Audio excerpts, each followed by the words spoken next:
Tyler, thanks for joining me today. How are you? I'm doing well. How are you, Amanda? I'm doing really great. Thanks for asking. I want to start off by learning a little bit more about you. Would you talk about your career journey and how you got to where you are today? Sure. So I started my career, I studied international business at the University of Southern California, and I started my career in energy because I had actually spent 6 months living in China.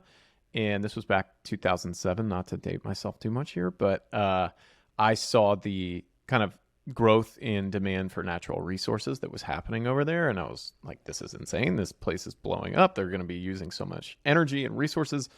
And I was worried about kind of energy production and sustainability. So that's a big passion of mine, and was where I took my career right out of college. So I worked for General Electric's energy finance group and financed all different types of energy projects. But during the same time that I did that, I also got into online learning.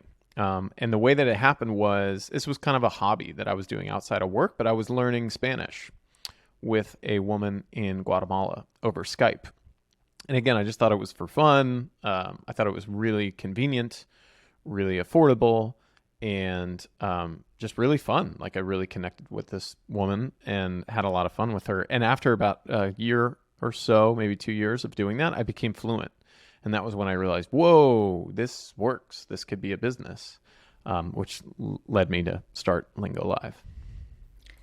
Talk about what you do at Lingo Live. Well, first, let me ask. What are before we get move on? What are some good online resources people can use? If they're interested in any kind of learning. Do you have a couple like top three you would recommend? Oh, I'm a big fan of YouTube and podcasts. So it just, I think a lot of times people think of learning and they think about credentials, and there's certainly a lot of learning where that makes sense and you need to go get credentialed. But I think a lot of the world that we live in now, it's all about content, and content is high quality content, I think is something where you learn something. And if I think about some of my favorite podcasts or YouTube videos that I like to watch, these are folks that I really respect and you learn a ton from. So like this is just for me personally, but I'm trying to learn a lot about the economy and about kind of culture and sociology and how those things interact. And so example, like journalists that I love, there's a guy named Derek Thompson who writes for The Atlantic, and he has a podcast called Plain English, which I think is fantastic. But I've also geeked out on CRISPR technology and like gene editing. And I am by no means a physicist or scientist. Like this stuff, it can be mind numbing, but I bought Walter Isaacson's book on Jennifer Doudna, the woman that kind of pioneered this, which is called The Code Breaker. I'd highly recommend it. Or just geeking out on YouTube videos like TED Talks about CRISPR technology. So I guess my advice would be for people that are trying to learn something new. Ironically, the answer I think isn't in courses or schools. I think that a lot of it can be found YouTube, TikTok, podcasts like this, provided that the speakers are, really well informed and have done their research. So I know maybe that's an unconventional answer, but that would be where I would direct folks.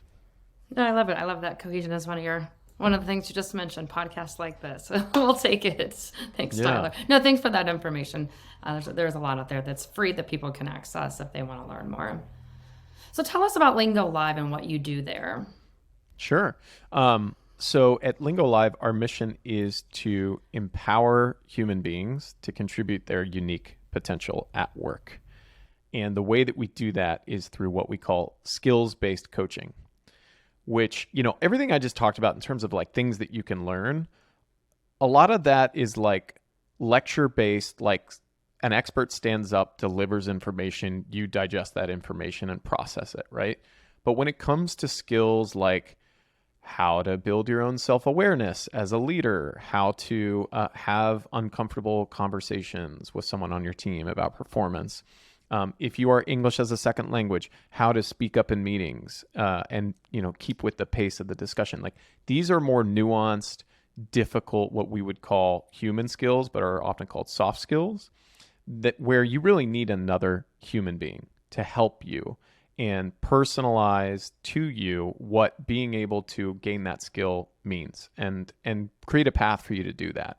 And so that's what skills-based coaching is, and that's what we deliver at Lingo Live. We have a platform. We have hundreds of coaches across every time zone in the world, and we connect leaders to coaches who can help them gain those skills by meeting on a weekly or bi-weekly basis to kind of talk about very specific goals that they have and utilize skills like having difficult conversations or being self-aware of some of these other things that you don't learn in school. You kind of have to figure it out in the workplace. And we think that that's a damn shame. Yeah. What do you do there at Lingo Live? Like, what is your specific role? So my job is founder and CEO. So that means a lot of things, honestly. I do a number of different things. We have an executive team of a head of marketing, a head of product, and a head of people. So I am able to do kind of less work on that side because I have such strong leaders in place that know like eons more about that stuff and are better equipped to do that. I say that my job at Lingo Live is really three things. It is to paint a really compelling vision and clear vision for where we're going, bring in the leaders we need to make that happen and support them in making that happen, and then keep the lights on. Okay. So kind of a lot of my job is those three things. It's a lot of working on organizational clarity and alignment. It's a lot of getting in front of customers to make sure that that vision actually does make sense and that what we're delivering to them is of as much, if not more value than we had anticipated. It's having conversations internally to figure out how do we get better alignment towards executing on this vision. And then it's a lot of kind of supporting these leaders and making it happen and frankly learning a ton from them along the way. And then the last thing is like finance and fundraising and kind of looking at our balance sheet and making sure I can keep the lights on. Sure. I have to imagine working in a place where you're coaching leaders how to be better leaders. The leaders at Lingo Live, I bet that's just got to be a pretty amazing employee experience for people who work there when you're working with leaders who are learning from other leaders and helping shape what kind of leaders they are. I think I've used the word leader like 9 times. I apologize. But that has to be a pretty amazing experience for your employees.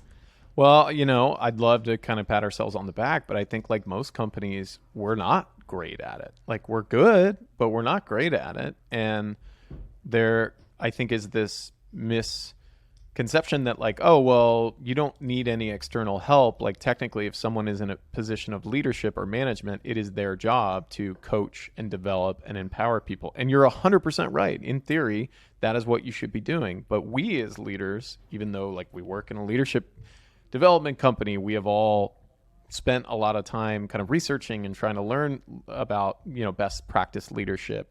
We care deeply about it. And despite all that, it is still really hard for us. And so that's where coaching comes in. And so we say that constantly. We eat that dog food ourselves, but we say it to customers. It's like, look, as good as your leaders are, they probably need support to be great. And that's where coaches can come in to be that expert and that thought partner, and also someone external from the company, which creates a whole other dynamic that I think is really important, right? When it's your manager, they work for the same company, there's something about having an external guide who really is only focused on making you successful and transforming your own unique potential that can be really powerful for organizations.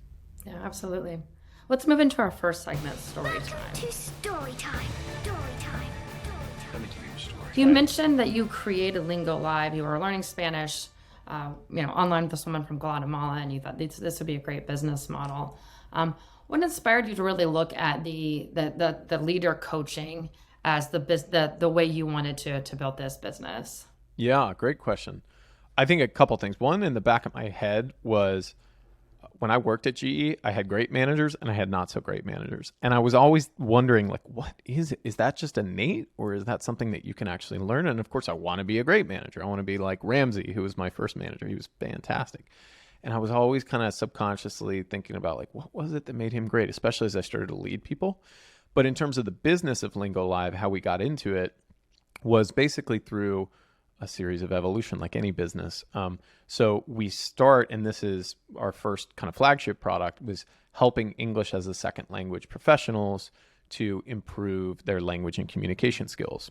And so if you think about like a spectrum of fluency in any language, in the beginning stages, you're just learning kind of grammar and vocabulary and sentence structure, right?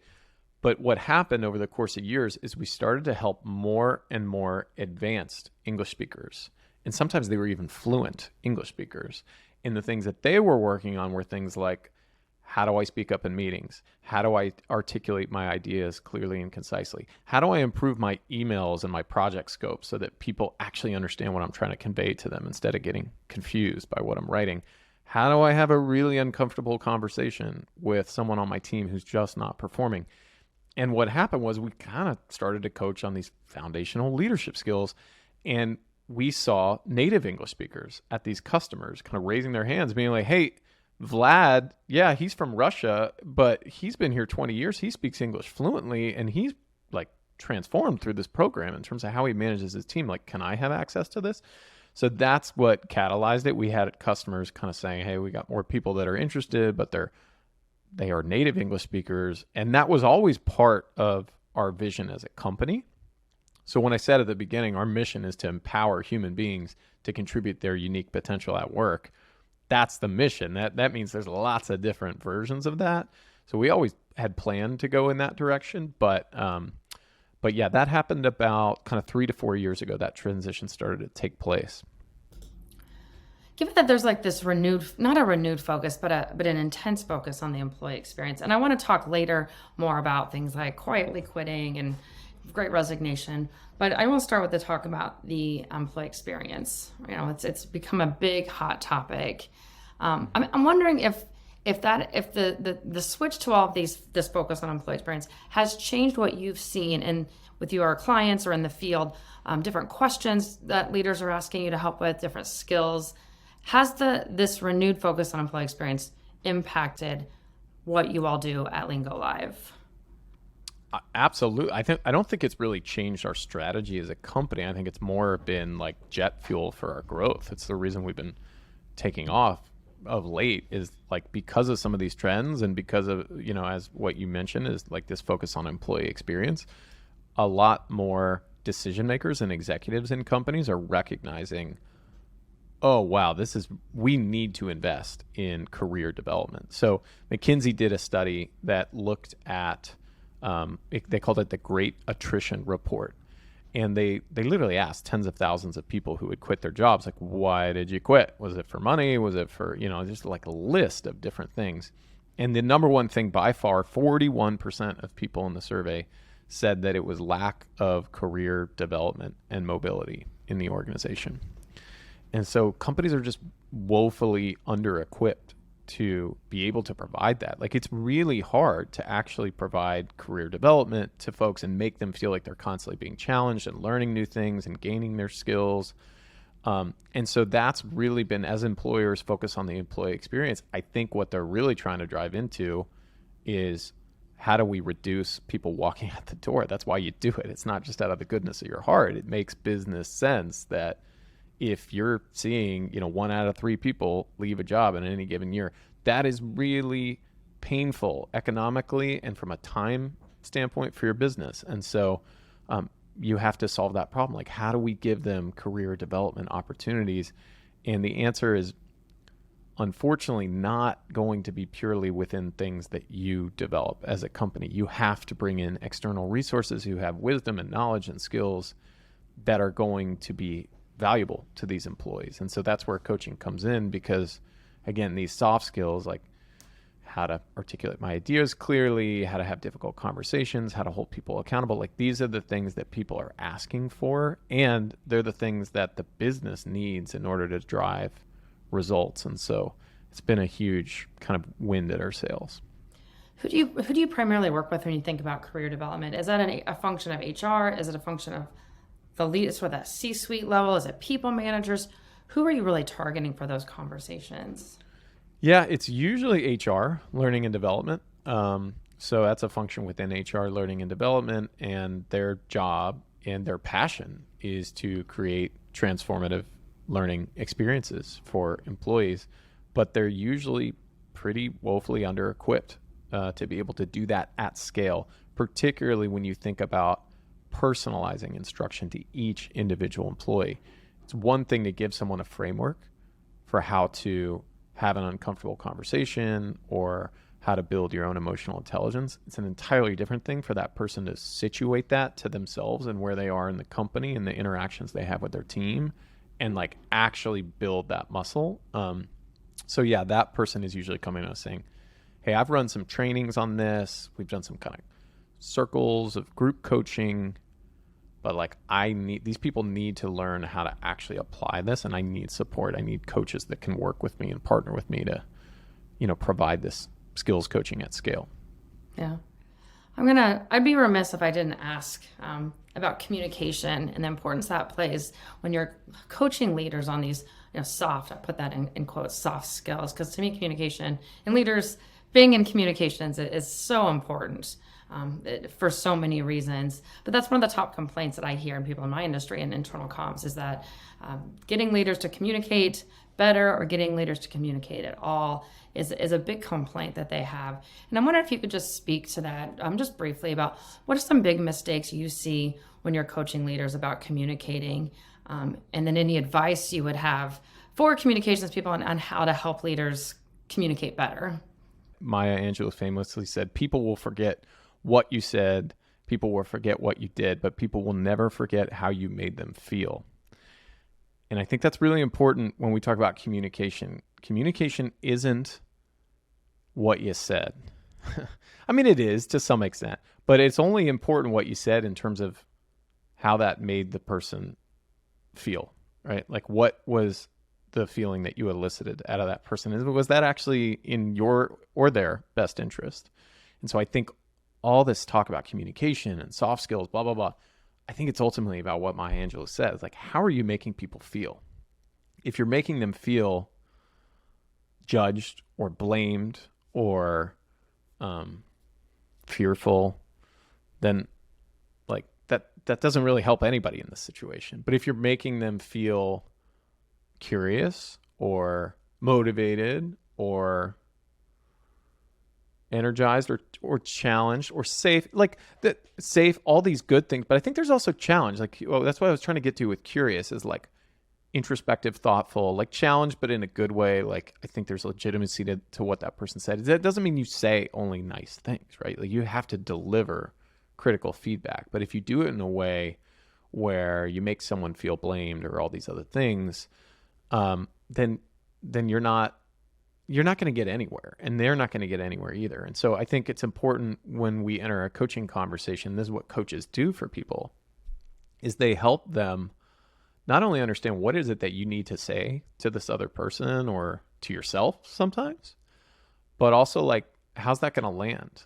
And are we sure that that's actually what you're trying to convey? Or is there a different way to communicate this? And so I think it's important to point that out when we talk about communication is like, ultimately, what are we talking about is how do you make people feel and how do they remember you? And you make them feel like, man, that 4 years I spent at that company just totally transformed my career. And it was because through a mix of positive and critical feedback from my manager and support, I was able to get to this incredible place of clarity and high performance.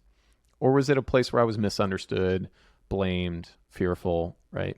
And all the data shows, right? Psychological safety is one of the most critical. I would argue the most critical is like you have a psychologically safe team, then that team has enough trust that there's no fear of conflict. Therefore, they're willing to talk about things that are holding that team back. They're willing to pay attention to the results that matter. They're willing to hold each other accountable to those results. Like all this great stuff comes as a result of that, but it all starts with that psychological safety, which goes back to Maya Angelou's quote, like what you say doesn't matter, how you make them feel is what matters. Yeah, absolutely. I want to follow up to that, just one more question. So what do you think the barrier is then?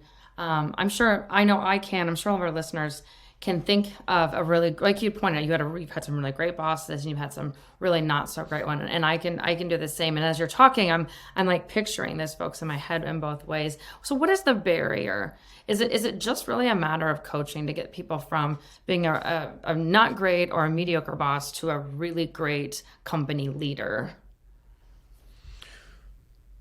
Limiting beliefs. I think that's the barrier. Limiting explain? beliefs. Can you Yeah, explain like that we a all little bit? we all have them, right? Like it's funny. I was talking to this guy who's an expert in coaching, like 25 years as an executive coach, working with lots of CEOs, some of whom we know, like you read about in the Wall Street Journal. And he said, 99.9% of us are just your garden variety neurotics, which I love that phrase. He's like 0.1%, there's actually like, sociopathic tendencies, and like those people aren't capable of, maybe for whatever psychological reasons, are not capable of getting to a place where they can truly empathize and build their emotional intelligence, blah, blah, blah. But like that's not 99.9% of us are just garden variety neurotics.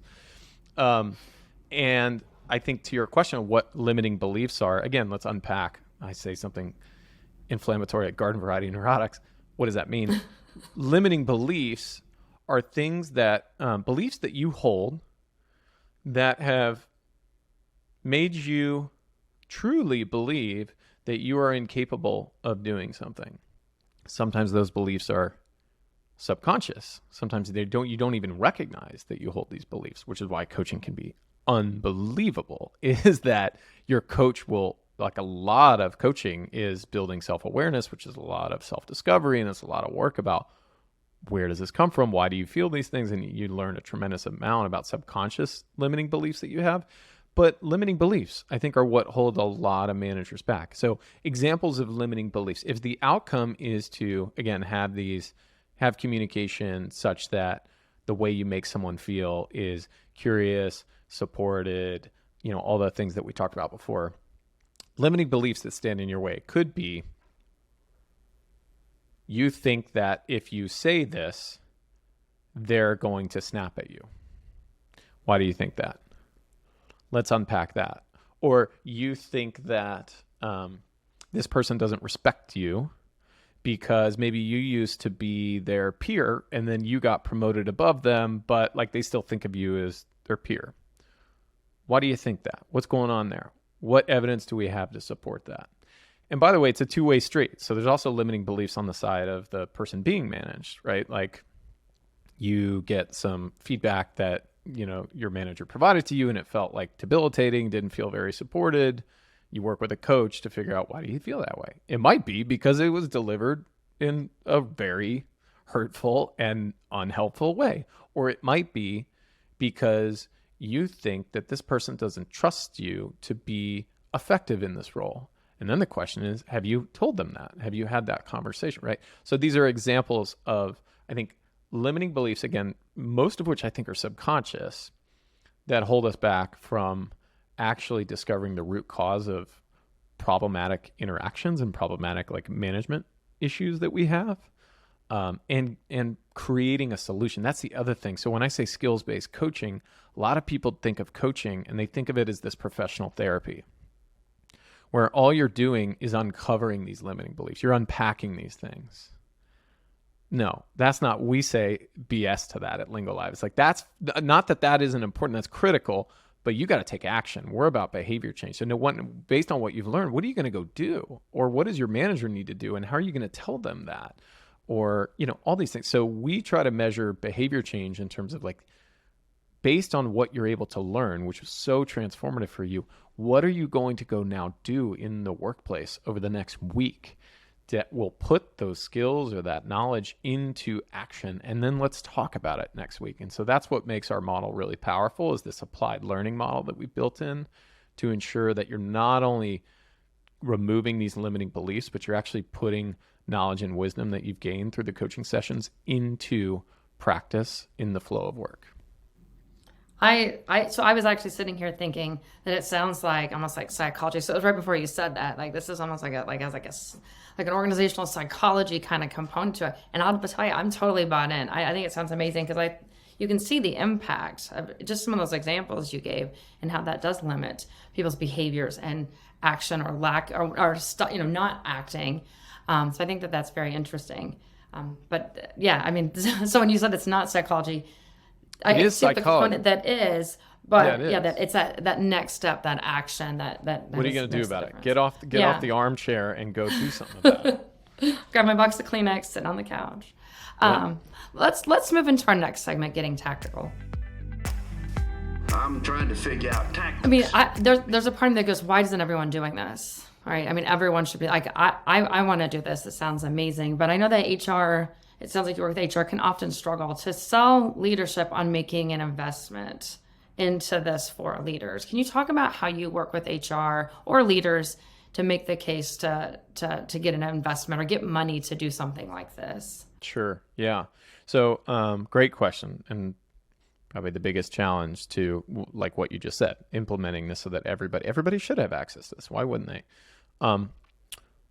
There's kind of big picture and little picture. So big picture, people think coaching, they think expensive, because typically executive coaching is tens of thousands of dollars per person, sometimes 100,000. Like some of these like big wig CEOs at Silicon Valley companies have executive coaches that make like 200,000, maybe $500,000, right? So like, I think part of it is the conventional wisdom of what coaching is and just this association of a price tag to it.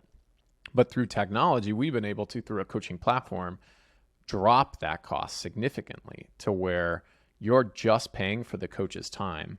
And the other thing is that a lot of people, when they sell executive coaching, they sell it as like a fixed fee, like, oh, you have all access to me whenever you need me, and I'm going to charge you, $5,000 for the next year. We don't do that. We actually create custom coaching programs where we'll say, what are you trying to achieve here? What's the business outcome that you're trying to achieve? Which gets to the heart of your question.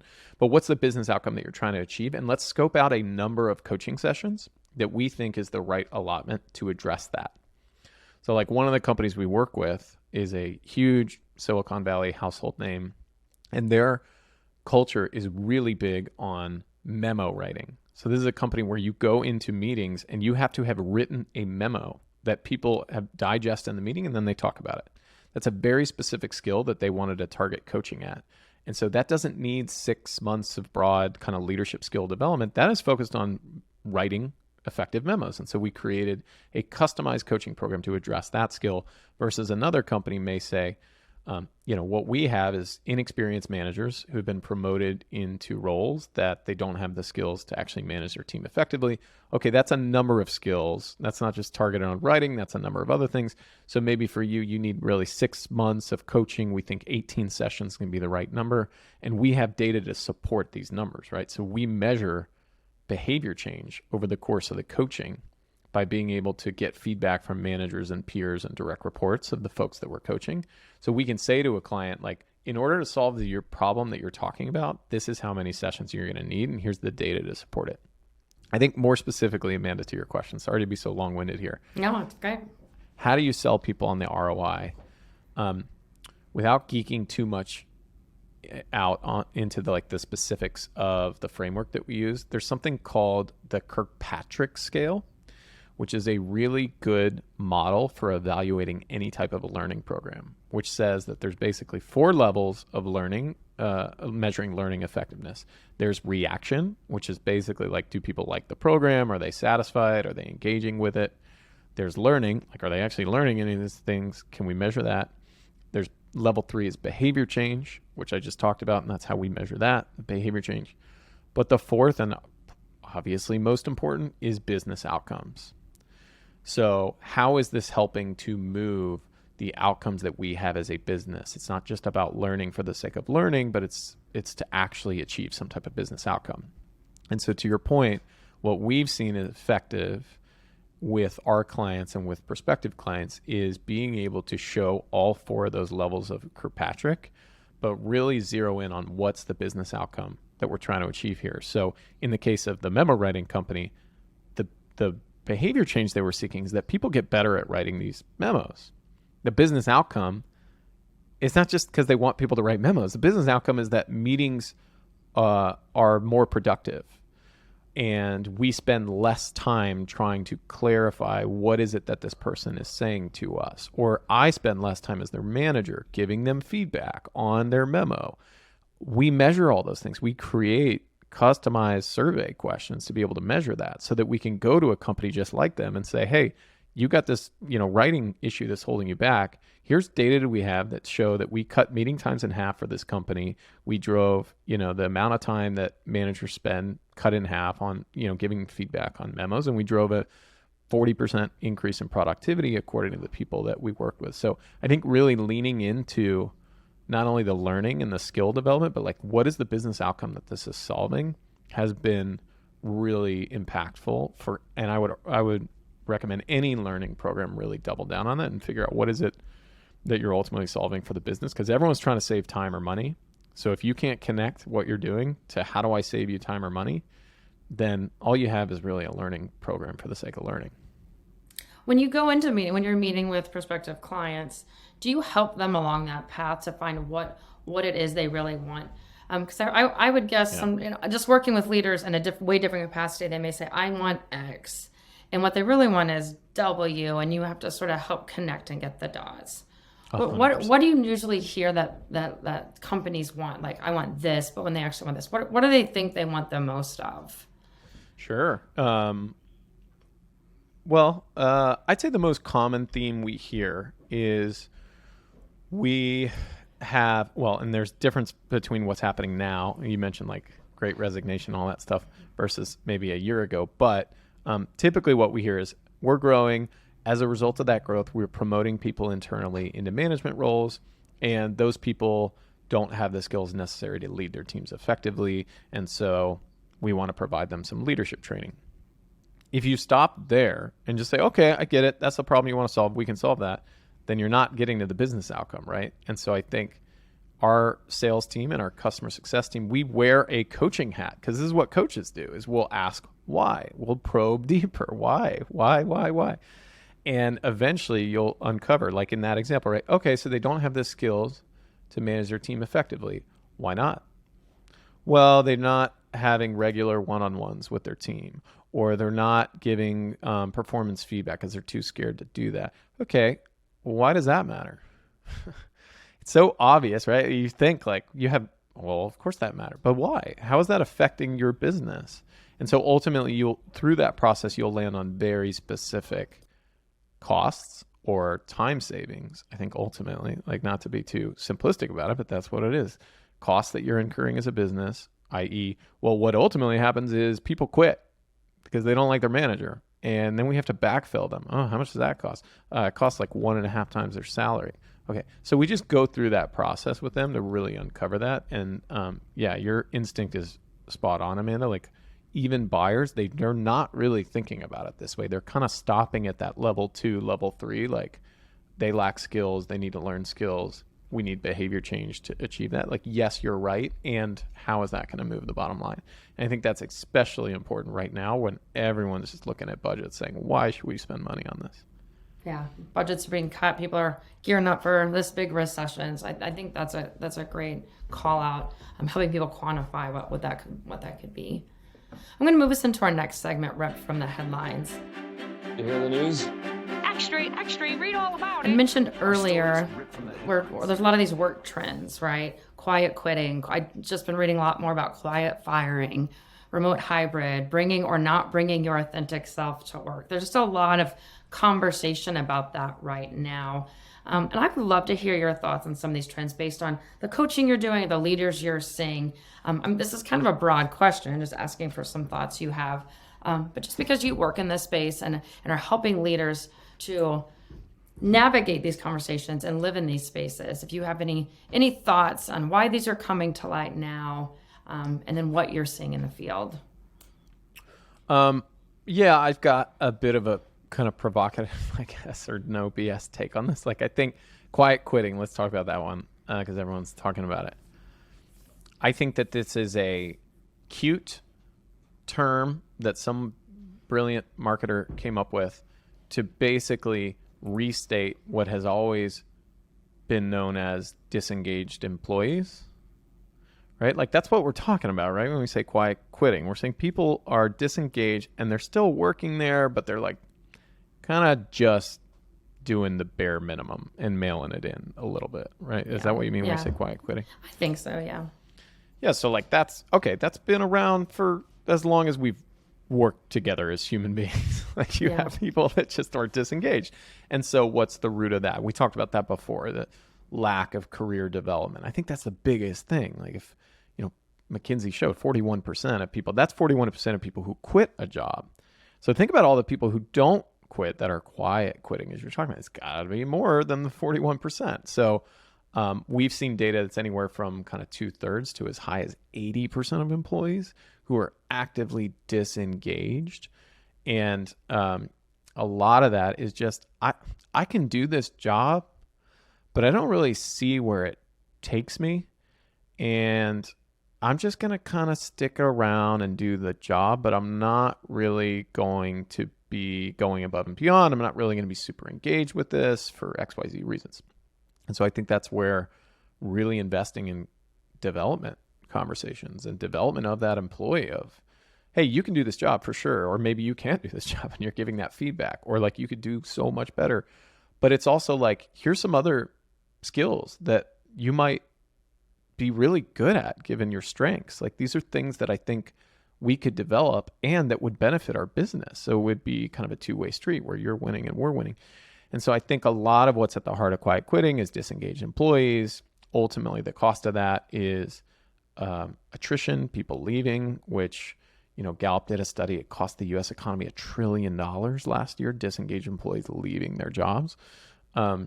But ultimately, that's what I think that one is. Quiet quitting is just disengaged employees who, if you look at the data, the vast majority of them, it's not about pay, although some of them it is, and it's not necessarily about like the job that they have. It's more about my manager isn't super inspiring and I just feel stagnant. I don't see career development opportunities for me. That is a solvable problem.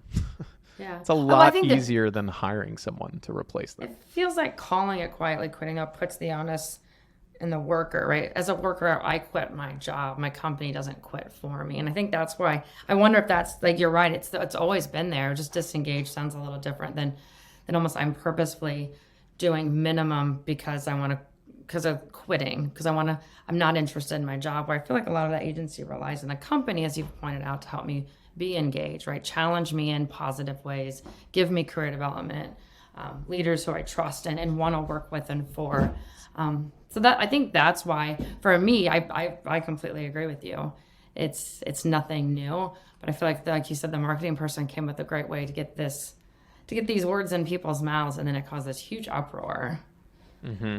Yeah, exactly. What do you think about the change of like?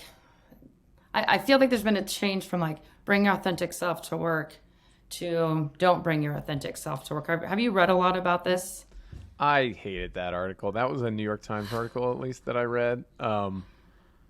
Basically, the gist of it, if I'm understanding it correctly, sorry, I'm such a literal person, Amanda, so like just bear with me as I confirm with you that we're talking about the same thing. But okay. The article that I had read was basically saying, okay, when we lived in the pandemic, post-pandemic world, everything moved to remote, and there was a lot of like leeway being given to people like showing up in their pajamas, and also there was a huge demand on talent but not a lot of supply, so the employees held all the power, and now that dynamic is shifted. So like you need to show up to work, you need to actually come into the office, you need to like show up professionally, right? Is that what we're saying? Was the same article? Yeah, absolutely. Yes, yeah, the same article. Again, kind of similar, like I guess you have to, in some respect, admire the marketing behind like the catchphrase that was used there. But I think the idea that somebody should be inauthentic at work and should be some like different version of themselves. Like, I mean, we talked about psychological safety before. Like that is the kryptonite to psychological safety. If you cannot be authentic and genuine in your interactions, you clearly lack the psychological safety to feeling like, others are going to create the safe space for you to share those thoughts, those opinions, those concerns openly and honestly. And if you don't do that, like you're going to quit. Like it's just not going to be. And by the way, your company's going to suffer. They're going to have like the lowest common denominator, worst ideas, low performance. So the whole idea that like don't show up as your authentic self, it's just nonsense. I don't even know what it means. I think a lot of the onus is on companies for failing to create the psychological safety for folks to feel like they can speak up and share their authentic self. Now, I will caveat that by saying, yeah, if your authentic self is, wanting to spend your time at a company doing things that your job description does not say you should be doing, or taking the time off away from work, right? Like there is an agreement with your company that like you are hired to do a specific job, and we want your ideas, we want your creativity, we want your camaraderie, all those things, but like ultimately you're going to be held accountable to these outcomes that we both signed up for. Then yeah, like obviously in that case, if that's what authenticity is being described as, is like getting to do whatever you want, like no, you can't do that. But I don't think that's what it is. I think, again, 99 times out of 100, like the issue with authenticity at work has to do with not feeling safe enough to express your ideas freely, and particularly for underrepresented groups within the organization who don't have that psychological safety as much for reasons that are, obvious. And so I just think it's really dangerous and hurtful to start going down this path of don't bring your inauthentic self to work because of just the ramifications that has on psychological safety at companies.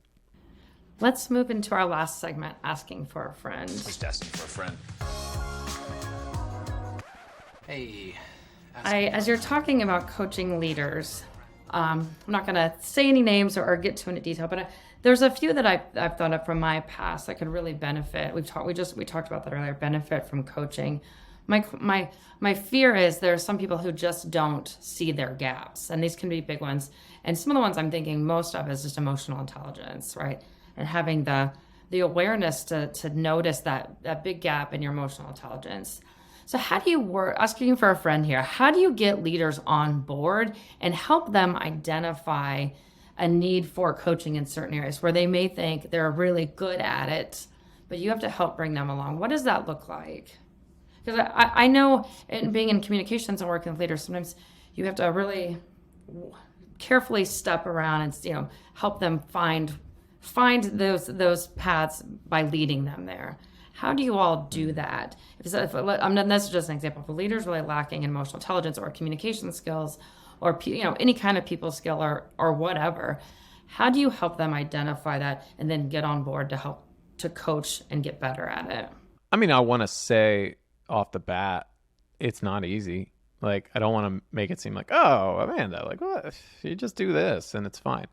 Again, 99.9% of us are garden variety neurotics. And so you've got something to navigate there if someone is not willing to kind of view themselves objectively and stand out and really look at the impact of their actions. So I think you kind of have to take it on a case-by-case basis. If this is a leader that is motivated by data, right? A lot of people talk about being data-driven. Well, Tyler, here's the data. The results are in from your team and your peers, and here's what they say your strengths are, and here's what they say your growth opportunities are, right? So if you can show them, here's what you're really great at, but also like a lot of people said you're really struggling with this one thing. It doesn't mean they're going to embrace it and be like, oh, no, that's not a problem. I'll do that, right? You're still going to have people push back. But I think if they're truly data driven, like they're going to kind of understand like, oh, hey, this isn't just like a subjective, like this person giving me this feedback. This is like, there's a substantial amount of data here from folks that are the vast majority are saying I need to work on this.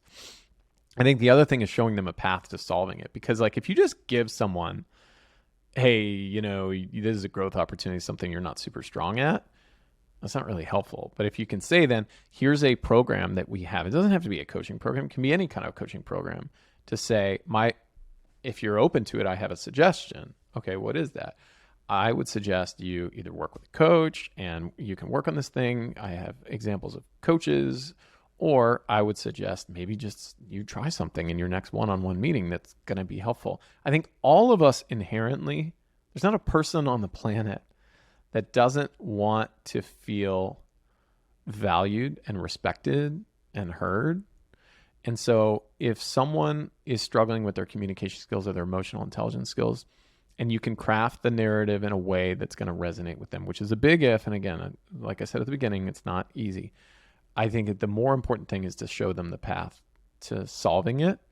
And again, that motivation is going to be in their core. They're going to want to feel valued or heard. Now, you're going to have people that are still going to push back or say, I don't have time for this. That happens a lot. I don't have time for this. So then that gets to the business outcomes that we were talking about before. Okay, cool. You don't have time for this. So let's play out what's going to happen now. So, and again, if it's a data-driven person, this is the data shows 41% of people say that like lack of career development and poor managers, and it leads them to leave the company. So we have 100 employees, half of whom report to you. I'm just playing out the numbers here, right? But like you can kind of show them, here's what's going to happen if we don't solve this problem. It's going to cost us time and money through people leaving the organization or staying in the organization, their performance dropping. So I think, again, having those business outcomes to show someone how this is actually going to save you time or money in the long run is a great way to do that. So just recapping, deliver the message in a way that aligns with how they process information. If they're data-driven, collect data. If they're more empathic, think about a more empathetic kind of storytelling way to do it. Second thing is show them a path to solving it. Don't just give them the information, but show them a suggestion of how you might solve it. And third, show them the cost of doing nothing. That's fantastic. Yeah, from my experience, most leaders are very data-driven. So that is something I always recommend in my profession in terms of why should you, do a town hall or, whatever it is. So I love that suggestion, using data to convince leaders to change or get better at certain skills. Tyler, this has been so much fun. Before I let you go, let our listeners know where they can find you. Yeah, so you can find us. Our company, Lingo Live, is at just lingolive.com. You can email me directly. I'd love to hear from you. My email is tyler@lingolive.com. And we got all the social networks as well. We're on LinkedIn, Facebook, Twitter. You can find us at Lingo Live. Great. Is there anything else that you would like our listeners to know that we didn't cover today?